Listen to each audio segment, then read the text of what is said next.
But we cannot afford to get overconfident. We have to turn out the vote in the 7th District in Missouri. Everyone knows you're going to win statewide.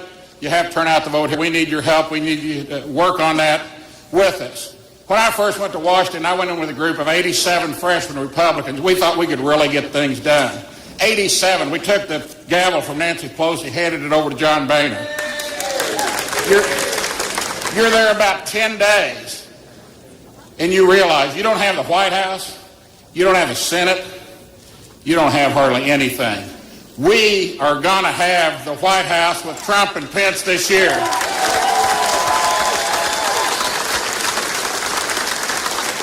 Before I introduce my buddy, just one quick story.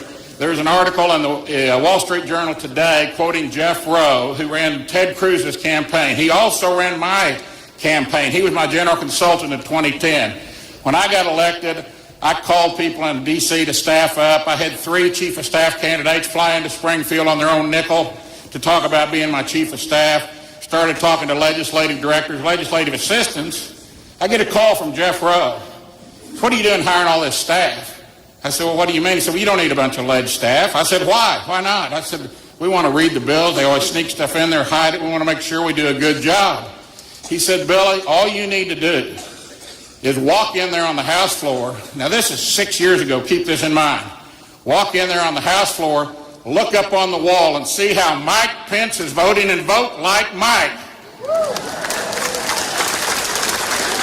He was a stalwart for pro-life, Second Amendment, a great, great guy. It is my honor, and give him an Ozarks welcome. Welcome to Governor Mike Pence.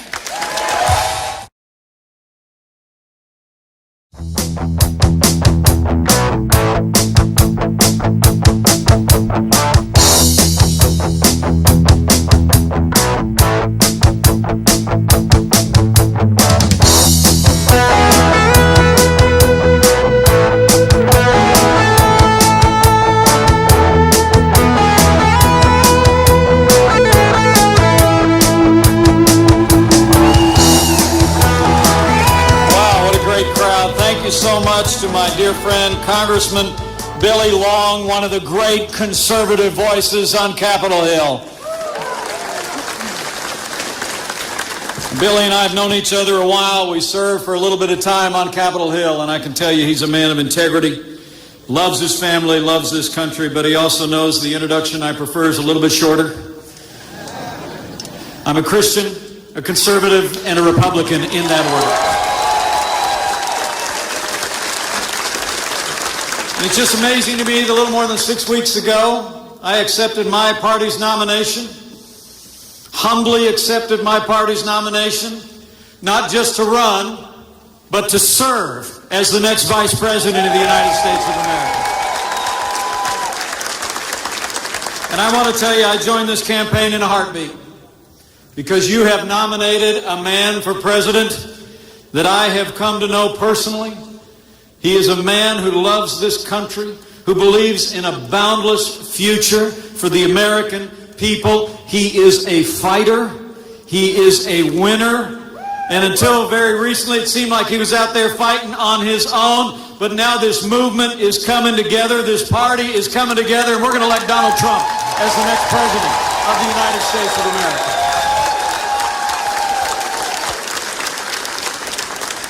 And you just heard Billy say it, this campaign is winning hearts and minds every day. The momentum is palpable. Yesterday we were in Canfield, Pennsylvania. We just dropped by. We dropped by a county fair, and there looked to be about 50,000 people that came out to see Donald Trump. Today, ahead by 9 in the latest poll here in Missouri. And even CNN reported today that Donald Trump is in the lead.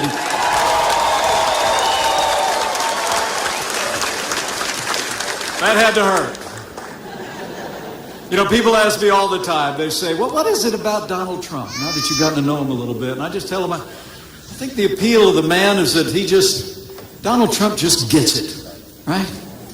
I mean, he's the genuine article. He's a doer in a game usually reserved for talkers.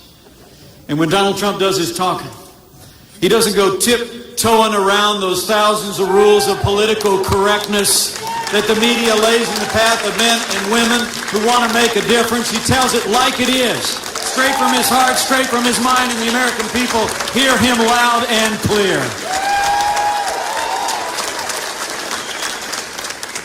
You know, the funny thing is the party in power just seems helpless to figure out our nominee. And of course, I'm talking about the media. I mean, seriously, the media and the Democrats they all think the usual methods are going to work against Donald Trump, don't they?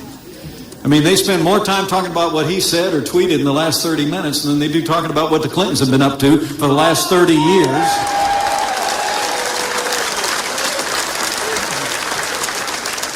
The American people see right through it. It just is amazing. I mean, it's so funny to me because it's like they say, you can just see late night on TV, you'll see the little panels, everybody's all talking to each other, and then they go, we got him this time. This is it. This is the one that's going to do him in. And then you turn the TV on the next morning, and Donald Trump is still standing stronger than ever before, fighting for the American people, and he's going to fight all the way to the White House on November the 8th. And he's fighting because this team really is coming together. It's coming together around a lot of great people like the congressman who introduced me. Coming together around the great people here in Missouri. And I know he can't be here today because he's serving you in Washington, D.C. But can I just ask you on behalf of Donald Trump and me, let's send Roy Blunt back to the United States Senate with a landslide of support. And for heaven's sakes, Missouri, it's time for strong, conservative, Republican leadership in the governor's office. We need to elect Eric Greitens as the next governor. As the next governor of the state of Missouri. Would you give him a rousing round of applause? This man has served this country in uniform, and now he's going to serve as your great governor. Thank you, Eric. Thanks so much for being here. You know, these great leaders and Donald Trump understand the people of this great state and understand the people of this country. In the case of my running mate, I can promise you, he's never forgotten the men and women who built this country. He's a builder himself.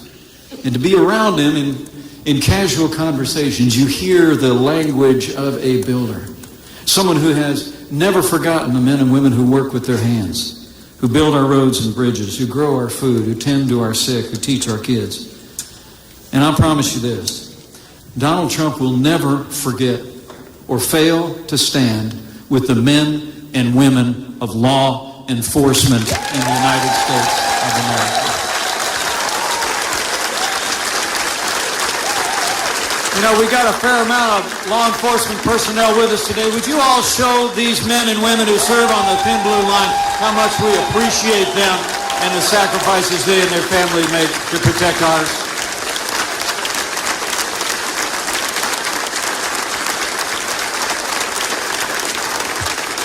You know, as the chief law enforcement officer of the United States of America, Donald Trump is going to support our law enforcement at every level with the resources they need to protect our families and go home safe to theirs. In a time of great challenge in many larger communities, particularly across this country, and in small towns beset by the rise of illicit trade and drug abuse, Donald Trump is going to be a president that will restore law and order to every city and every town in this nation. Now, it really is pretty amazing. At the very moment when America is crying out for something new and different, the other party has come forward with a stale agenda and the most predictable of names. People in both parties are restless for change, ready to break free from a failed establishment in Washington, D.C. Yet the other party actually nominated someone who literally personifies everything that this country is tired of out of our nation's capital.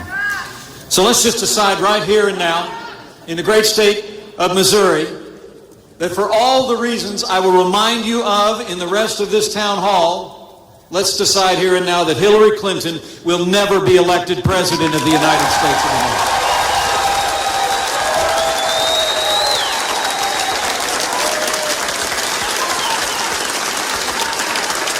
You know, I really believe, and I'm grateful that you all are here. I'm going to slide to your questions in just a little bit. But I think it's important for us to pay more careful attention to what we already know. Donald Trump and I believe this election comes down to really just a few basic things. It comes down to security and prosperity, the Supreme Court of the United States, and it comes down to making sure that we maintain the highest standards of integrity in the highest office in the land. That's what this is about. So let's start with the first. 7.5 years of Barack Obama and Hillary Clinton's leadership on the international stage has weakened America's place in the world. It really is extraordinary to think of it. Terrorist attacks at home and abroad, grim and heartbreaking scenes in our allies, attempted coups. It seems if you look at a map of the wider Middle East from 2009 when they took office and she became Secretary of State, and look at a map today, you can barely recognize it. It truly feels some days like parts of the world are just spinning apart. You know, history teaches us that weakness arouses evil. And I would submit to you, Donald Trump and I believe that the weak foreign policy of Barack Obama and Hillary Clinton, leading from behind, moving red lines, feigning resets with Russia, the rise, rule, and reign of ISIS are a testament to this truth of history.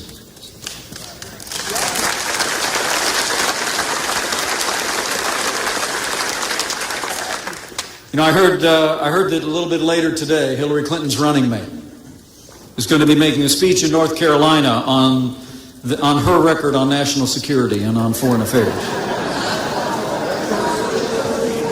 What a coincidence. So am I.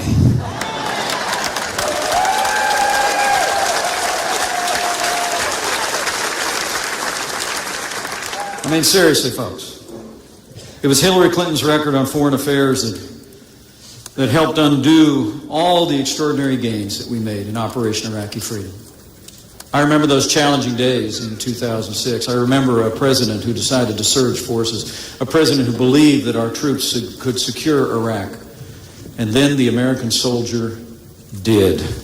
And when Iraq was handed over to this administration, it was stable and secure. Can we show our thanks to all the men and women who have served in the uniform of the United States of America in recent years and throughout our history?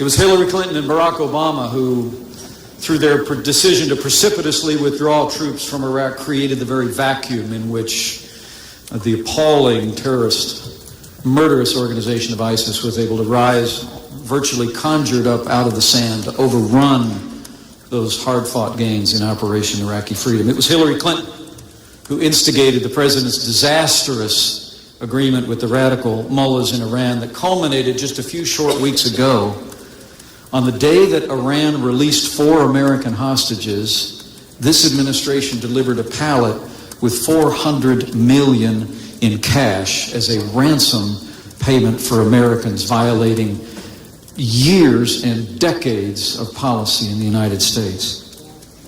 Let me make you a quick promise.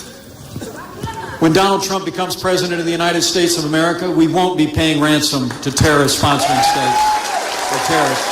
They'll be paying a price if they threaten the American people or our allies or our citizens. And lastly, it was Hillary Clinton and her record on foreign affairs. Included that day that transpired on the anniversary of 9/11 in Benghazi. It was Hillary Clinton's State Department who left Americans in harm's way, then told the very parents of the fallen that it had something to do with a video, and only weeks later would concede that it was a terrorist attack. And when confronted on it before the Senate, Hillary Clinton said, and I quote, "What difference at this point does it make?"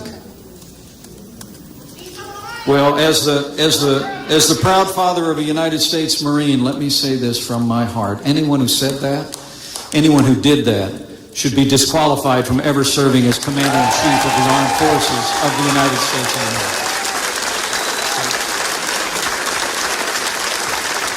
mean, the truth is, despite traveling millions of miles as our Secretary of State, the world is more dangerous today than the day that Barack Obama and Hillary Clinton took over our foreign policy. Our allies are less secure. Our enemies are more emboldened. It's not just Iran, but walking away from our most cherished ally, Israel, appeasing Russia, squandering the gains in Iraq, and the list goes on. Now, last week, her running mate described Donald Trump's meeting with the president of Mexico as a, quote, diplomatic amateur hour. Even though it was universally praised, as Donald Trump showed you can have broad shoulders and still stand with grace and poise on the international stage.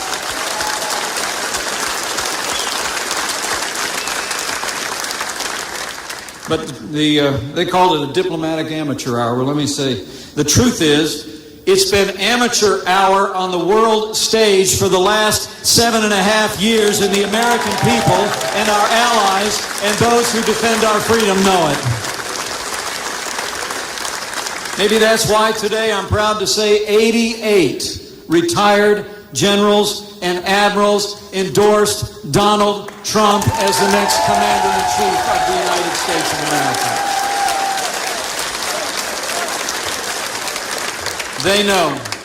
They know what the American people know, that Donald Trump will rebuild our military. He will stand by our allies. He will stand up to our enemies. And America, again, will command the respect of the world for the safety of us all.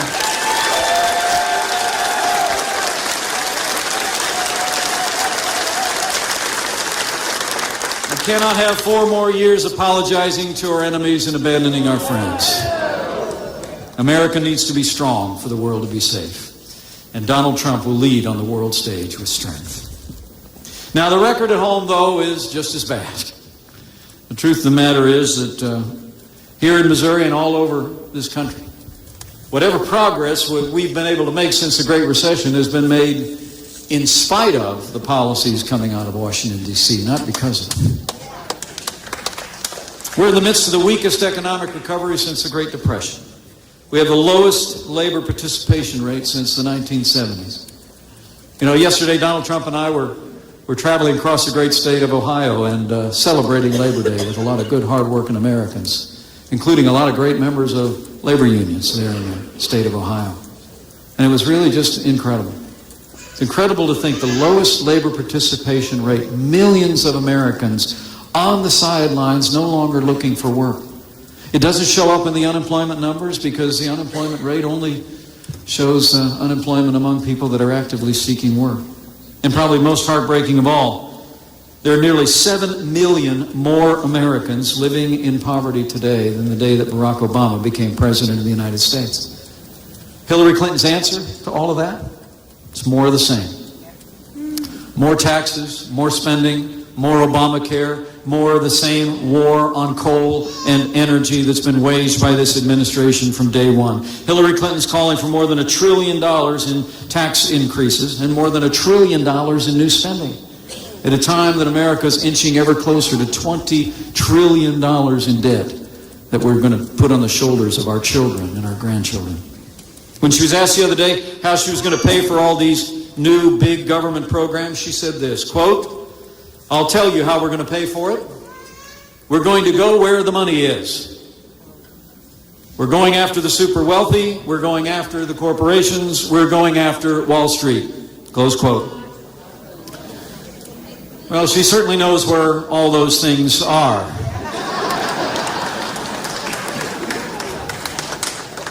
I mean, the truth of the matter is, as Margaret Thatcher said many years ago, the problem with socialism is you eventually run out of other people's money.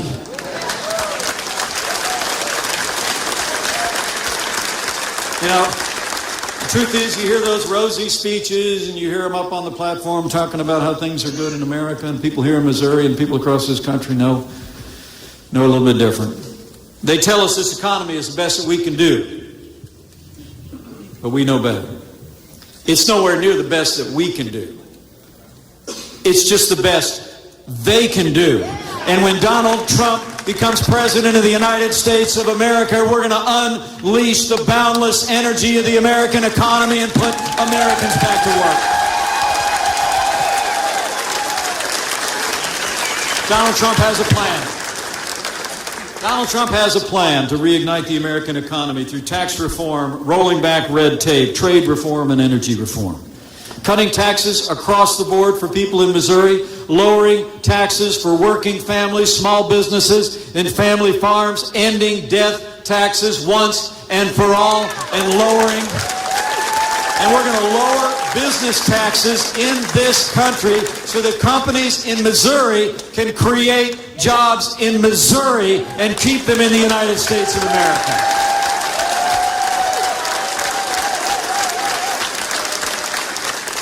And Donald Trump is committed to rolling back red tape in this country. You know, there's two kinds of taxation coming out of Washington, D.C. One is the kind of taxation that takes money out of your pocket and decides how to spend it. And the other is you pass a regulation and tell businesses and individuals how they got to spend their own money, right? I mean, regulation is a form of taxation. And on day one, Donald Trump's going to do what we did back in the Hoosier State, what I know Eric Greitens is going to do when he arrives in Missouri, and that is Donald Trump is going to freeze all new federal regulation and repeal every Obama executive order that's stifling jobs in this economy.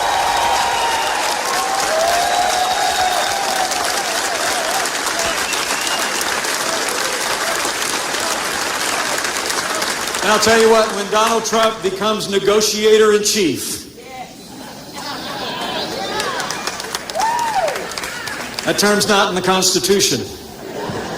Yet. When Donald Trump becomes negotiator-in-chief, I promise you, this clear-eyed business leader is going to step out on the world stage just like he did last week. We're going to renegotiate NAFTA so that it supports jobs in the United States of America. We're going to get out of these multinational deals like TPP, and we're going to have trade that works for the American worker once and for all. And lastly, Donald Trump and I both believe that the strength of this nation is found in our people, in their character, and in their faith, and in their freedom. But it's also found here in Missouri and all across America in the vast natural resources of this nation. And I promise you, on day one of a Trump administration, Donald Trump will end the war on coal and unleash the boundless energy of the American energy economy.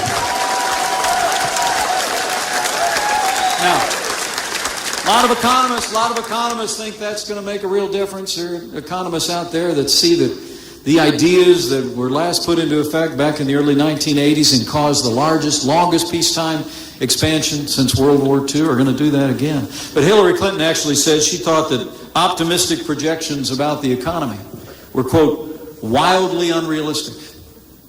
Okay? Well, the only thing wildly unrealistic is the idea that you can elect the same people with the same bad ideas and expect a different result. Donald Trump and I know for a different result in America, we need different leadership with new ideas, and that's going to come from a President Donald Trump.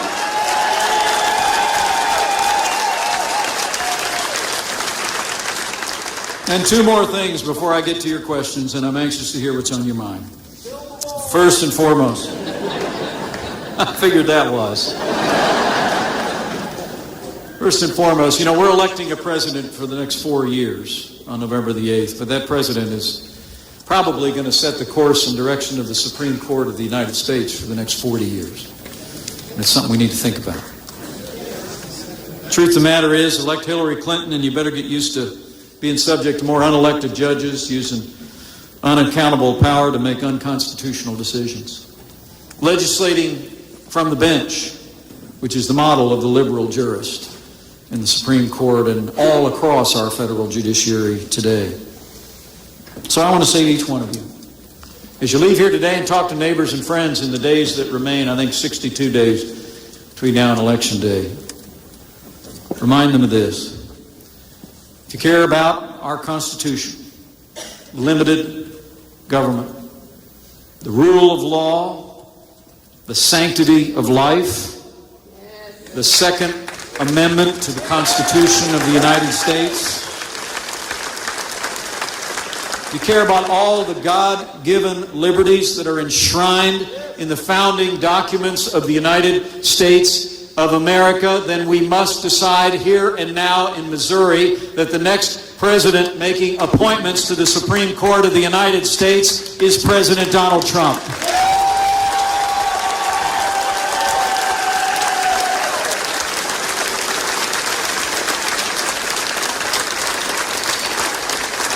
So it's about security. Men and women in Missouri, it's about security, it's about prosperity and jobs, and it's about the Supreme Court of the United States. But it's also about making sure that we have the highest standards of integrity in the highest office in the land. And just been a remarkable several weeks. Just a cascade of controversies, one revelation after another coming out of details released about the Clinton Foundation. I mean, Hillary Clinton said she had turned over all of her emails except for the ones having to do with yoga and wedding plans. Now we've found more than 15,000 additional emails dealing with national security, even classified information that was allowed to be on her own private server, exposed to hacking. I mean, I have to be honest with you, I'm experiencing Clinton scandal fatigue. But there is a cure.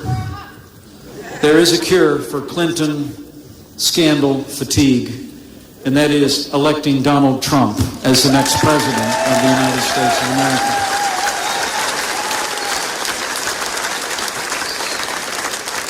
But the avalanche of facts, we find out that 85 of the 154 meetings that she gave to private individuals while she was Secretary of State were given to people who'd given tens of millions of dollars to the Clinton Foundation. We found out that she used a high-tech software program called BleachBit to clean her server, literally after it had been revealed in the New York Times that she had a private email system. I mean, this is really extraordinary if you think about it. Here's your timeline. March 2nd, 2015, the New York Times reported the existence of her private email system. March 4th, 2015, the House Benghazi Committee subpoenaed emails from that system. March 9th, 2015, what's called a preservation request was sent to the Platte River Networks, the company handling her private server. March 25th, they held a conference call with her staff.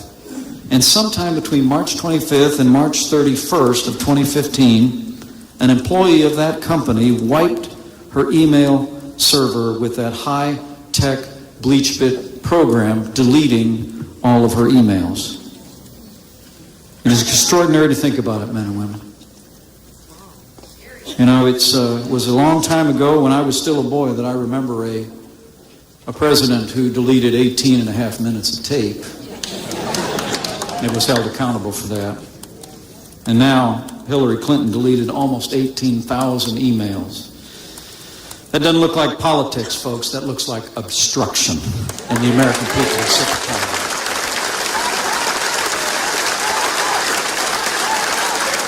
it. We must have the highest standards of integrity in the highest office in the land. When Donald Trump becomes president of the United States, the days of this rigged system for the favored few will come to a crashing end. He will uphold the highest standards of integrity in the highest office in the land, and his only special interest will be you, the American people.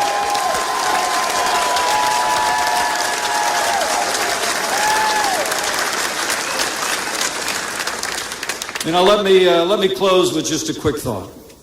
I mean, I hope you came here today to be reminded of why you were part of this movement. I hope you came here today to hear a word of encouragement. But I hope you leave here today with a burden on your heart to go tell somebody here in Springfield, to reach out to a neighbor and a friend and talk to them about the stakes in this election, the stakes of our security, our prosperity, our Supreme Court, and our high standards and expectations. But I hope you also say one other thing, and I think it's been in high relief just in the last few weeks.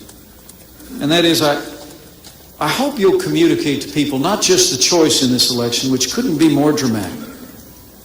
I hope you'll communicate to people in this election that we have in Donald Trump and his running mate from Indiana a couple of people that really believe in our heart of hearts that there will always be more in this country that unites us in these United States of America than will ever divide us.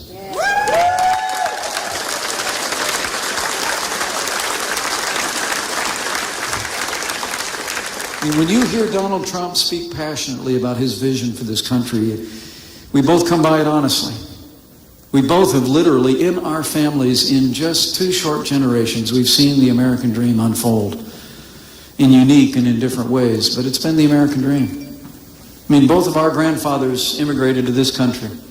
Both of them helped build businesses and raise great families. His dad was a self-made man who started in the building business, and my dad was a self-made man who grew up in Chicago, took that immigrant's daughter down to a little town in southern Indiana, bought a house with a cornfield in the backyard, and built a little gas station business down there. And Donald Trump and I were both believed that to whom much is given, much will be required. And so for him, it meant, the kid from Queens, it meant going to Manhattan Island, building some of the biggest buildings in the world, and a name known across the country and across the world. And for me, it was a calling into public service. I mean, truthfully, other than a whole bunch of zeros, he and I have an awful lot in common.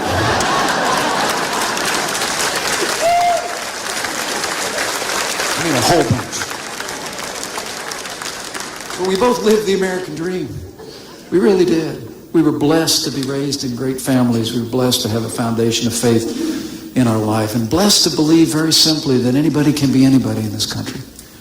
And so I hope as you go out from this place in Missouri and you talk to your neighbors and friends, we've got to draw the line. We've got to say to people, this is a binary choice in this election, okay? All right?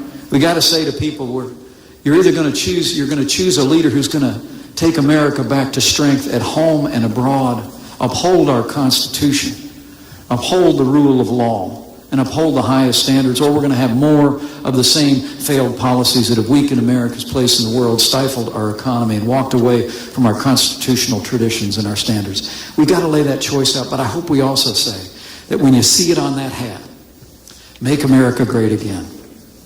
It's a message that includes every single person in this country. It's a message that says Donald Trump and I believe we can bring the American dream back for every American, regardless of race or creed or color, and bring prosperity and opportunity to every family in this nation once again.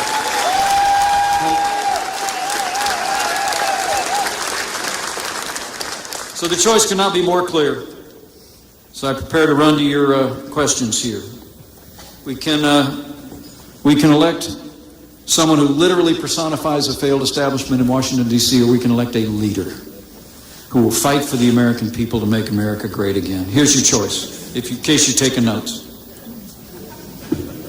If you want a president who will protect this nation, rebuild our military, stand with those in uniform, stand with our allies, stand up to our enemies, and hunt down and destroy the terrorist elements in the world who threaten our people and threaten our freedom. If you want a president who will stand with our law enforcement community in America and give them the support they need and deserve to restore law and order to every city and every town in this nation. If you want a president who will cut taxes, grow this economy, squeeze every nickel out of that bloated federal bureaucracy, and repeal Obamacare lock, stock, and barrel. If you want a president who will build a wall on our southern border, secure this nation, enforce our laws, remove criminal aliens, establish an E-Verify system, and make the center of this debate the American citizen and the people who are in this nation legally. And if you want a president who will appoint justices, who will uphold the Constitution, and if you want a president who will upend the status quo in Washington, D.C., then my message to you is this. To you and your neighbors and your friends, we only have one choice if you want all of that. And I promise you, that man is ready.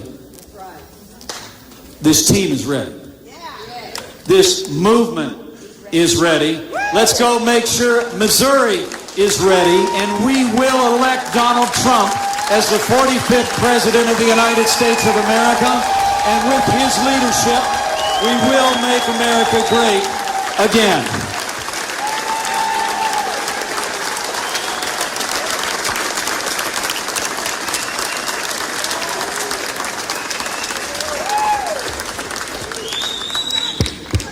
Well, thanks for letting me get that off my chest. No, I got to tell you, I really do believe it. I really believe, as I travel around the country, I was campaigning with Donald Trump yesterday in Ohio and campaigning for Donald Trump across this country. I think it's important that we pay more attention to what we've already learned. We focus on the real stakes in this election. So I hope there's something in that that's reminded you, but I hope there's something in that you leave here today inspired to go tell somebody. And I'll say that again before I leave. With that, slide your hand in the air. I'd love to hear your first name. Right over here. This young lady in the stripes. Got a guy coming down. Wait for the microphone. I play my country music a little too loud, so I need you to hold the mic. Yes, hi there. What's your My name? name is Cindy, Hi, and Cindy. I am from the most Republican state in the Union, Idaho.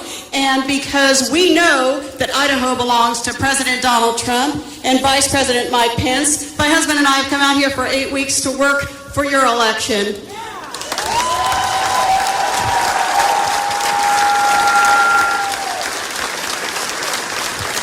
Thank you so much. So, in hopes of being able to ask a question, I gave my question to my firstborn, my son, West Point graduate, Apache Top Gun in Iraq. He commanded all of the Gray Eagle drones in Afghanistan and was sent to Saudi Arabia for a year. And his question to you, sir, is the Federal Reserve has kept interest rates artificially low for the past 8 years, building extremely large economic bubbles. For example, our housing market, which affects all of us in this room. Right. Should the Federal Reserve raise the interest rates as it must when President Trump is in office? How do you guys, the two of you, propose to minimize the economic stagnation a rate hike will cause and minimize the damage from the burst bubbles for all of us in this room? What's your son's name and rank? He's Captain Joseph DeFrancesco, and he's from the U.S. Army, of course. Give it up for Captain Joseph DeFrancesco. Wow, that's a great question. Well, tell Captain Francesco two things. Number one, thanks for his service. We just couldn't be more grateful, and I know you couldn't be more proud. I know it. Secondly, it's really a very good question, and it was one that Donald Trump and I were talking yesterday about. I mean, there's no question that the Federal Reserve has kept interest rates low for so long, and it is one of the reasons that the only thing really prospering in this economy is Wall Street and the stock market. I mean, the stock market is doing great, and that comes from, as Donald has said many times, that essentially comes from that artificially low interest rate. Because the truth of the matter is that as we talk about this economy, the real numbers are not the Wall Street numbers and what's going on in your 401k, although I'm happy for that, you're happy for that. And it's not the real numbers are not even the unemployment rate. Here in Missouri or in the state of Indiana, we've made progress in our unemployment rate, but it's that labor participation rate. It's the number of people that are out of this economy. I mean, there are millions and millions of able-bodied men and women in this country who are just not even looking for work right now. And the labor participation rate that I talked about a little bit earlier is where we really need to focus, as well as the poverty rate. 7 million more Americans living below the poverty line today than when Barack Obama took office. The antidote to that, and before you ever get to the question of raising interest rates, is we've got to increase the prosperity of the American people by allowing the American people to keep more of what you earn, not less. Donald Trump is calling for tax reform, tax relief, regulatory reform, and repealing Obamacare. I think I just saw the stories today. Obamacare, when I was in the Congress, I fought every day against Obamacare. You'll never convince me. You'll never convince me that the cure for what ails our healthcare economy was to order every American to buy health insurance, whether they want it or need it or not, right? And now these Obamacare exchanges are literally failing all over the country. The ironic thing about all of that, you talk about a burden on our economy. When Nancy Pelosi, as Speaker of the House, was pushing Obamacare and went to the House floor the day it passed and said, we need to pass the bill so we can find out what's in it. Anybody remember that? Look, we found out. But how they sold it was going to lower the cost of health insurance for working Americans and small businesses and family farms. It's increased it dramatically. And here in the months of September, we're going to get those new rates out, and you're going to see what a disaster this is. So what Donald Trump and I are going to do is focus on growth. We're going to focus on jobs. We're going to focus on tax reform, regulatory reform, repealing Obamacare, ending the war on coal. And when you get this economy moving again, that's when you have a conversation about interest rates with the Federal Reserve and let them float back to a more nominal place in a free market economy. But you've got to have the growth first. And that's what we're going to focus on. I'll give the captain my best. How about over here? Got somebody back there? Yeah, go right ahead. Yes, sir. Hi, what's your name? My name is Ed. Hi, Ed. Hi. Thank you for coming to Southwest Missouri. It's been a very good experience so far. I think I speak for a lot of the silent majority by saying we're very angry and frustrated with the leadership that's been very arrogant and ignorant to what we're needing as Americans, number one. Number two, and with the Clintons who've been above and beyond any law I've ever seen and continue to be because no one cares what they do. So up to this point, it's not who am I voting for, but who am I voting against, because I've been challenged by some of the things I've quite honestly heard from our Republican candidate. But today, I have a strong feeling of I'm now voting for this party because of what you have said. Now,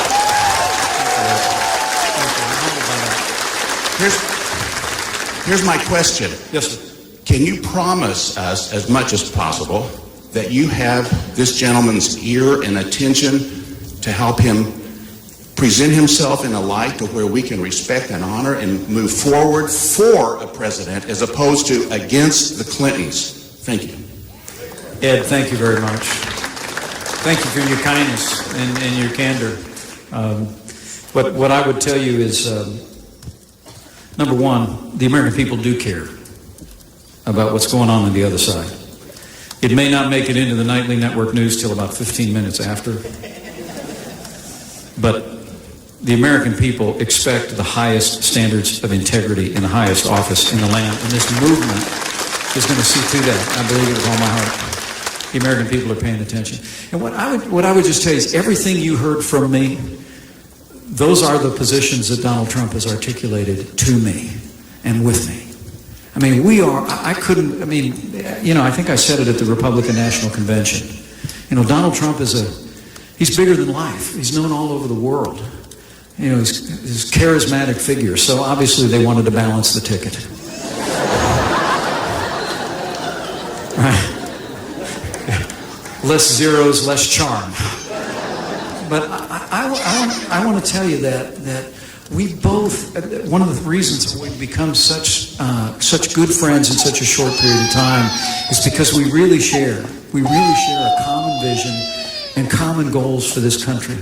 And I just want to tell you, if everything you heard here today has gotten you to that place, be confident. The agenda I said today is the Donald Trump agenda. And I believe this good man will be a great president of the United States of America. I say it from my heart.